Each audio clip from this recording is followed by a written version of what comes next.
নোয়াখালী সদর উপজেলার মুন্সির তালুক পূর্ব সমাজ জামে মসজিদের সাবেক কমিটি টাকা আত্মসাতের প্রতিবাদে মানববন্ধন ও বিক্ষোভ মিছিল করেছেন এলাকার মুসল্লি ও সর্বস্তরের জনগণ।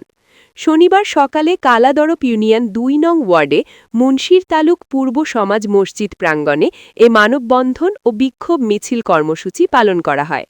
মানববন্ধনে বক্তব্য দেন মসজিদ কমিটির সভাপতি দেলোয়ার হোসেন, সহসভাপতি মোহাম্মদ সেলিম, মসজিদ কমিটির সেক্রেটারি ইব্রাহিম খলিল, সহ সেক্রেটারি আলাউদ্দিন প্রমুখ। সরেজমিনে কালাদরপ ইউনিয়ন ২ নং ওয়ার্ডে মুন্সির তালুক পূর্ব সমাজ মুসল্লিদের সঙ্গে কথা বলে জানা যায়, পূর্বের কমিটি বিলুপ্তি হওয়ার কিছু কারণ আছে। তারা প্রায় ৩৫-৪০ বছর পর্যন্ত এই কমিটি ছিল। মসজিদের সাবেক কমিটি টাকা আত্মসাতের করার কারণে তাদেরকে বাদ দিয়ে একটি নতুন কমিটি করে দেন মুন্সির তালুক পূর্ব সমাজ। এই কমিটির মেয়াদ ৭ মাস চলে। শুক্রবার জুন্নার নামাজ সময় মসজিদের ভিতরে সাবেক সভাপতি এবং সেক্রেটারির কাছে টাকার হিসাব যাওয়া হলে নতুন কমিটির সাথে মারামারি ঘটনার ঘটে।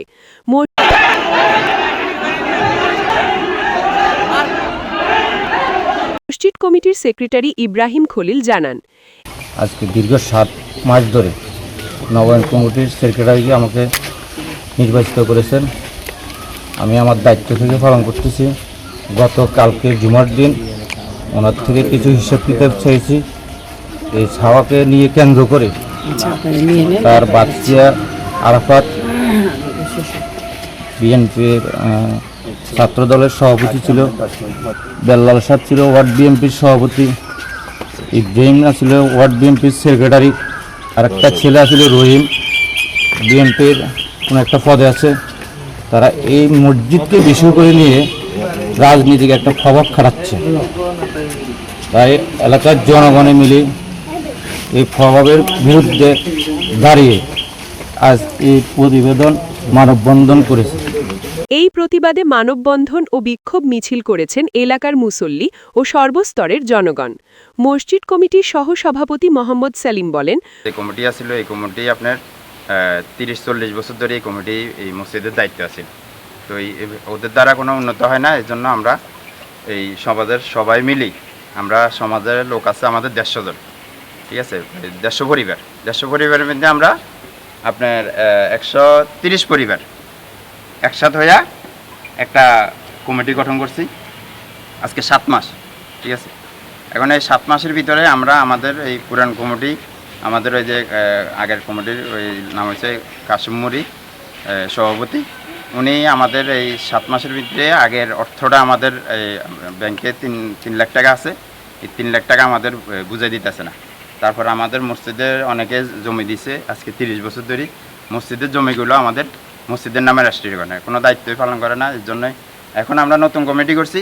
এই নতুন কমিটির কোনো সহযোগিতাও করতেছে না, এবং আমাদের যে অর্থ আছে অ্যাকাউন্টে এই ওনার কাছে জমা, এই টাকাটাও আমাদেরকে বুঝে দিতেছে না। আমরা এই আমাদের মসজিদ আপনার ছাদ জড়ি পড়তেছে, মসজিদের আপনার ছাদ ফুট হয়ে গেছে। আমরা মসজিদের কাজ করামো, উনি আমাদের এই অর্থটা দিতেছে না। মসজিদের ব্যাংক অ্যাকাউন্টের ৩ লক্ষ টাকার বেশি অর্থ থাকা সত্ত্বেও সাবেক কমিটির লোকজন দলীয় প্রভাব দেখাচ্ছেন। মসজিদের হিসাবপত্র ও দায়িত্ব বুঝিয়ে দিচ্ছেন না। আমরা মসজিদের কোনো উন্নয়ন কাজ করতে পারতেছি না। মসজিদ কমিটির সভাপতি দেলোয়ার হোসেন জানান, পূর্বের কমিটি বিলুপ্তি হওয়ার কিছু কারণ আছে। তারা দীর্ঘদিন অর্থ কেলেঙ্কারির সাথে জড়িত। কিভাবে প্রকাশ পায়? যখন মসজিদের টাকা তাদের কাছে চাওয়া হয়েছে, সেক্রেটারির কাছে টাকা নাই, যখন বলা হয়েছে তখন সে মাসের পর মাস এভাবে প্রায় ১.৫ বছর পর্যন্ত সে অপেক্ষা করে আমাদের টাকাগুলো ক্রমান্বয়ে আস্তে আস্তে দিছে। তার মানে কি?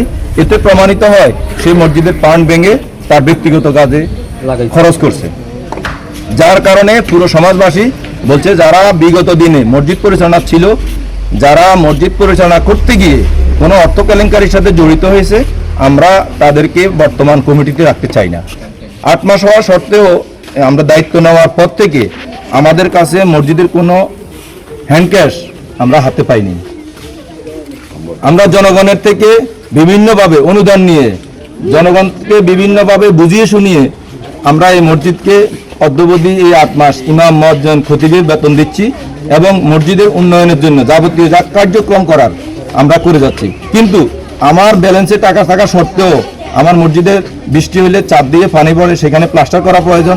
আজকে আমাদের পূর্বের সভাপতি উনি যেহেতু ছিল এবং সেক্রেটারি ছিল, তাদের মাধ্যমে এই অ্যাকাউন্টটা করা হয়েছে। এই অ্যাকাউন্টটা করার জন্য আমি পরামর্শ দিয়েছি, যেহেতু মসজিদের টাকা বিভিন্নভাবে ছড়িয়ে ছিটে ছিল, যার কারণে মসজিদের টাকাটার হিসাব সঠিকভাবে পাওয়া যাইতো না এবং তাৎক্ষণিক প্রয়োজন হলে সেই টাকাটা আমরা পাইতাম না। সেই কারণেই আমরা এই অ্যাকাউন্টটা করছি। অ্যাকাউন্টটা করার পরে এখন বারবার এই 8 মাস ওনাদেরকে বিভিন্নভাবে বলা হয়েছে যে আপনারা আমাদেরকে পূর্বের অ্যাকাউন্টটা বুঝিয়ে দেন এবং রেজলিউশনে স্বাক্ষর দিয়ে নতুন একটা আমরা অ্যাকাউন্ট করব। সেই অ্যাকাউন্টে যাতে করে মসজিদের পরিচালনার জন্য যদি কোনো অর্থের প্রয়োজন হয় আমরা তাৎক্ষণিক সেখান থেকে কিছু টাকা পয়সা নেব। এটাকে একটা রাজনৈতিকভাবে মানে এটাকে বর্তমানে তারা রাজনৈতিকভাবে এই মসজিদটাকে তাদের হাতিয়ার হিসেবে ব্যবহার করতে চাচ্ছে। আমি বলছি যে ব্যক্তিগতভাবে মসজিদ আল্লাহর ঘর, এখানে কোনো রাজনীতি হবে না।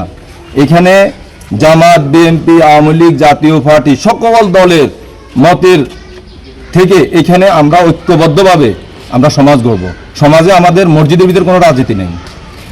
আমাদের এই বিষয়ে নোয়াখালী 4 আসনের সংসদ সদস্য আলহাজ মোহাম্মদ শাহজাহান, জেলা প্রশাসক এবং সদর উপজেলার নির্বাহী অফিসার আপনাদের মাধ্যমে বিষয়টি তদন্ত করে প্রয়োজনীয় আইনানুগ ব্যবস্থা গ্রহণের জন্য জোর দাবি জানাচ্ছি।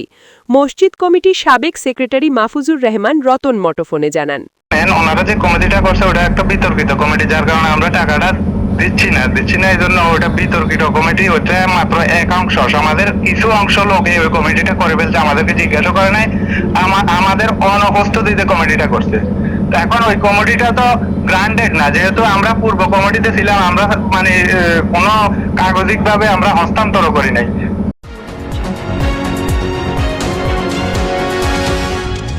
NK টেলিভিশন, নোয়াখালীর কথা বলে।